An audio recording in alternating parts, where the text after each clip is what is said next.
Pernahkah kalian melihat seseorang yang dihina karena berbeda pendapat?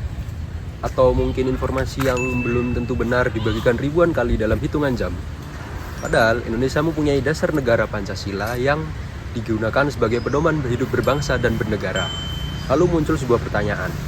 Di tengah kemajuan teknologi yang semakin menghubungkan kita ini, maka mengapa kerap terjadi masyarakat yang mudah terpecah? Sila ketiga Pancasila mengajarkan persatuan Indonesia. Nilai ini menekankan bahwa perbedaan seharusnya menjadi kekuatan yang menyatukan bangsa. Namun realitas yang kita lihat ini di media sosial seringkali berbeda.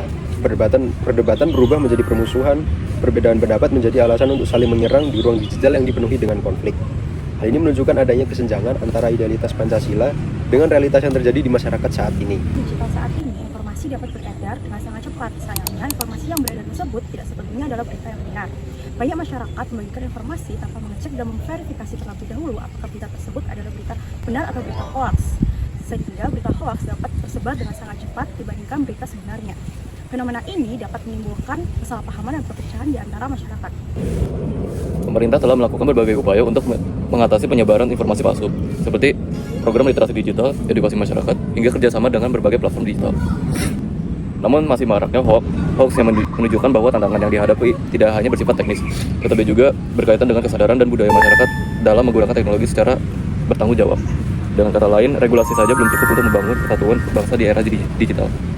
Kita refleksikan lebih jauh, masyarakat memahami nilai Pancasila sebagai hafalan tetapi belum tentu menerapkannya dalam kehidupan sehari-hari.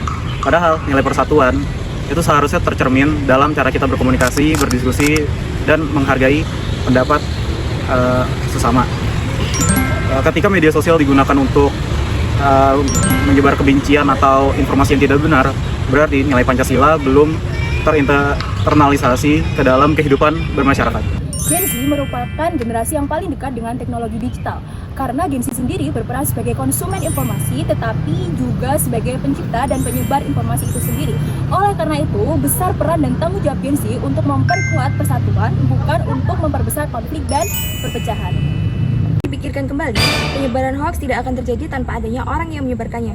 Artinya, masalah tersebut bukan hanya tanggung jawab pemerintah dan media sosial, tetapi kita sebagai pengguna teknologi. Untuk menjaga persatuan dan kesatuan bangsa dalam tindakan yang sederhana dapat dilakukan dengan cara menerima dan menyebarkan informasi dengan bijak. Kami mengusulkan 3 langkah sederhana untuk meningkatkan internasionalisasi nilai Pancasila di era digital ini. Yang pertama yaitu meningkatkan literasi digital sejak usia dini agar masyarakat mampu memilah lebih kritis.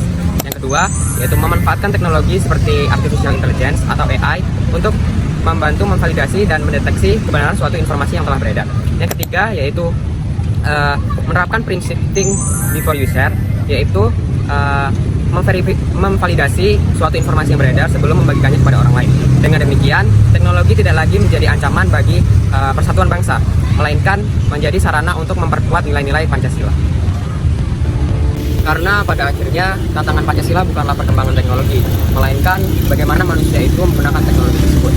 Pancasila bukanlah untuk dihafal, tetapi juga untuk diamalkan. Sekian penjelasan dari kelompok kami yang dapat kami sampaikan. Apabila ada salah kata maupun perbuatan, mohon dimaafkan. Terima kasih.